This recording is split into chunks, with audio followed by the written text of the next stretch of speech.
हरे भरे जंगल में टुनी चिड़िया अपने 9 नन्हे बच्चों के साथ एक ऊंचे पेड़ पर रहती थी। उसका घोंसला पत्तों और तिनकों से बना था, जो उसने खुद मेहनत से तैयार किया था। टुनी बहुत समझदार और चालाक थी। वो हमेशा अपने बच्चों को सीख देती, बच्चों, जंगल में हर कोई हमारा दोस्त नहीं होता। हमें हमेशा अपनी अक्ल से काम लेना चाहिए। उसी जंगल में एक धूर्त लोमड़ी भी रहती थी, जिसका नाम गुड़िया था। गुड़िया बहुत चालाक थी और हमेशा ऐसे तरीकों की तलाश में रहती, जिससे वह बिना मेहनत किए पेट भर सके। एक दिन वो जंगल में घूमते हुए टुनी के घोंसले के नीचे पहुंची। उसने देखा कि टुनी के 9 नन्हे बच्चे चहक रहे थे और मां के लौटने का इंतजार कर रहे थे। लोमड़ी के मुंह में पानी आ गया। उसने सोचा, अगर मैं इन चिड़िया के बच्चों को पकड़ लूं, तो कई दिन तक मेरा पेट भरा रहेगा। लोमड़ी ने घोंसले के नीचे खड़े होकर मीठी आवाज में कहा, प्यारे बच्चों, मैं तुम्हारी नई मौसी हूँ। मैं तुम्हारी मम्मी की बहुत अच्छी दोस्त हूँ।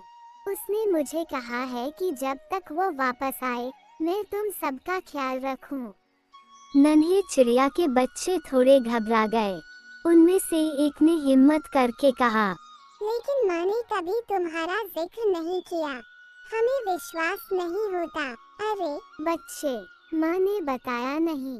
मैं तो बहुत दूर रहती हूँ, लेकिन आज मैं तुम सबके लिए मीठे फल और अनाज लेकर आई हूँ। नीचे आओ, मैं तुम्हें खिलाऊंगी। लेकिन बच्चों ने नीचे जाने से मना कर दिया। उसी समय टुनी वापस आ गई और लोमड़ी को देखकर तुरंत समझ गई कि कुछ गड़बड़ है। वो मुस्कुराई और बोली, अरे गुड़िया बहन, तुम यहाँ कैसे?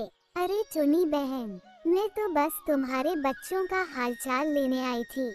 सुना है जंगल में बहुत खतरे हैं, तो मैंने सोचा कि क्यों न मैं तुम्हारी मदद कर दूं। टुनी चालाक थी। वो समझ गई कि लोमड़ी किसी चाल में लगी हुई है। उसने दिमाग लगाया और लोमड़ी को बेवकूफ बनाने की योजना बनाई। वाह, ये तो बहुत अच्छा हुआ। वैसे मैं कई दिनों से सोच रही थी कि मेरे बच्चों को उड़ना सीखना चाहिए। क्या तुम उनकी उड़ान का अभ्यास करवा सकती हो? लोमड़ी चौंक गई। क्या उड़ान का अभ्यास? लेकिन मैं तो उड़ नहीं सकती। अरे उड़ नहीं सकती तो क्या हुआ? तुम तो जंगल की सबसे समझदार जानवर हो। चलो पहले तुम उछल कूद करके दिखाओ, फिर मेरे बच्चे सीख लेंगे। लोमड़ी को खुद को स्मार्ट दिखाना था, इसलिए उसने जोर जोर से कूदना शुरू कर दिया। जब वो कूद रही थी, टुनी ने बच्चों को इशारा किया और वे फटाफट अपने घोंसले से उड़कर पास के एक ऊंचे पेड़ की डाल पर जाकर बैठ गए। जब लोमड़ी ने देखा कि बच्चे पहले से ही सुरक्षित ऊंचाई पर पहुंच चुके हैं, तो वह गुस्से से लाल हो गई। लेकिन लोमड़ी इतनी जल्दी हार मानने वालों में से नहीं थी। उसने सोचा, अगर मैं टुनी को किसी बहाने से नीचे बुला लूं, तो इसे पकड़ सकती हूँ। उसने नकली रोना शुरू कर दिया। अरे टुनी, मेरे पैर में चोट लग गई है। मैं अब भाग नहीं सकती। मुझे पानी चाहिए। क्या तुम मेरी मदद करोगी? टुनी को समझ आ गया कि यह नई चाल है। उसने सोचा, अब इस लोमड़ी को और बेवकूफ बनाना होगा। अरे ये तो बहुत बुरा हुआ। रुको, मैं तुम्हारी मदद करती हूँ। वह घोंसले से उड़ी और पास ही एक पेड़ से मधुमक्खियों के छत्ते को धीरे से ठोकर मार दी।